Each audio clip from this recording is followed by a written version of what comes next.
শেখ সাদী সাহেব তিনি লিখতেছেন একটা কিতাবের মধ্যে, লা ইউমকিনু সানাউ কামা কানা কোবাদার বুজুর্গ তুই কিসসা মুক্তাসার। মারহাবা। শেখ সাদী বলে, আমার প্রিয় নবীর প্রশংসা আমি কি করব গো? এই দুনিয়ার মানুষেরা তাম পৃথিবীর যতগুলি গাছপালা আছে, এইগুলির যতগুলি ঢাল আছে, এইগুলি যদি কলম বানাইয়া দুনিয়ার মধ্যে যতগুলি সাগরের পানি আছে সবগুলি যদি আমি কালি বানাইয়া এইভাবে লিখতে থাকি, লিখতে লিখতে কিয়ামত হয়ে যাবে। আমার নবী দু জাহানের বাদশা নবীর সম্মান লেখা শেষ হবে না। আল্লাহু আকবার। নবী চাই কি চাই না? জোরে নবীর আশেক হতে চাই কি চাই না? নবী কবরে থাকবে কি থাকবে না? নবী হাসরের মিজানে ফুলসরাতে থাকবে কি থাকবে না? আল্লাহু আকবার। এই নবীর উম্মত আমরা হয়েছি। হযরত ঈসা আলাইহিস সালাম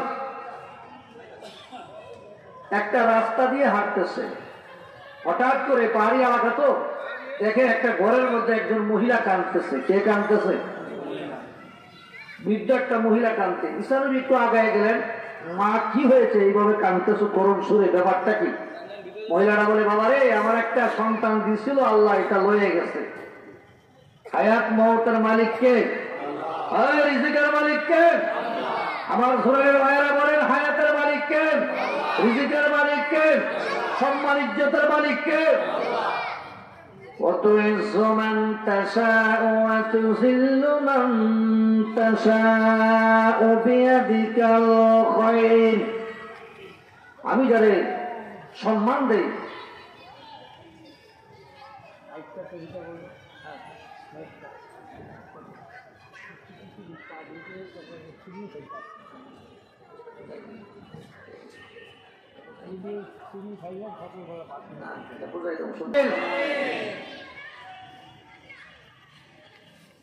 বাবা মুখলেস শাহ বলতেছেন, মাওলানা সাহেব চারটা তরিকা অনেকে বুঝে না, এইগুলি আপনি বুঝাই দিবেন। এইগুলি কি করবেন?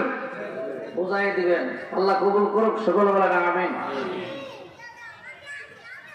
ইজ্জত সম্মান ধন দৌলত হায়াত মওতের মালিক আল্লাহ। এতে কোনো সন্দেহ আছে? জোরে বলুন, সন্দেহ আছে?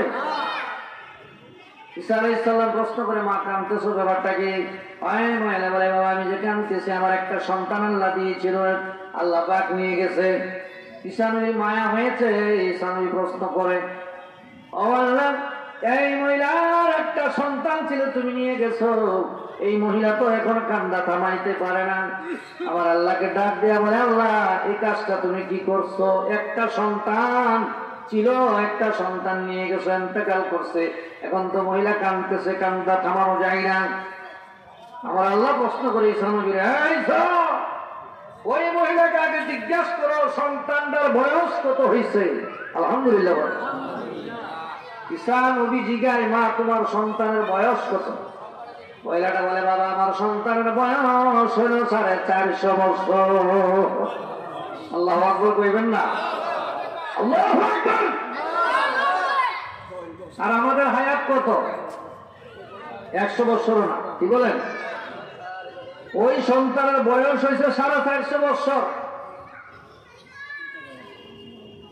বাবা আদম আলাইহিস সালামের হায়াত সবচেয়ে বেশি ছিল, 1400 বছর। মারহাবা কোন? নূহ আলাইহিস সালামের হায়াত হলো 1200 বছর। ইব্রাহিম খলিলের হায়াত হলো 1200 বছর। এই তিনজন নবীর হায়াত সবচেয়ে বেশি, এরপরে অন্যান্য নবী রাসূলগণের হায়াত। কি বলেন ঠিক কিনা? ঠিক।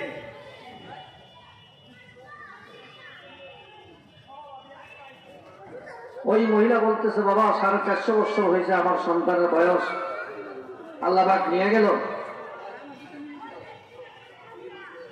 আমার আল্লাহ রেখে বলে 450 বছর হায়াত পাইয়াও সে আমার কোন জিকির করে নাই, ইবাদত করে নাই, বন্দেগী করে নাই, নামাজ পড়ে নাই, আমি আল্লাহকে স্মরণ করে নাই। এত হায়াত দিয়ে কি হবে? কি বলেন? হায়াত যদি কোনো কামে না লাগান যা, তাহলে হায়াত পাইলে হবে? আর আমাদের হায়াত তো আমাদের নবীর হায়াত তো মাত্র 63 বছর। কত বছর? আল্লাহু আকবার বলবেন না? মাত্র 63 বছর। এরপর নবী উত্তর থেকে দক্ষিণ, পূর্ব থেকে পশ্চিম গোটা পৃথিবীর মানুষকে ইসলামের মধ্যে আনছে। 63 বছর বয়সেই নবী গোটা পৃথিবী আল্লাহর রাসূলের মহব্বতে পুরো বাগান সাজায় ফেলছে।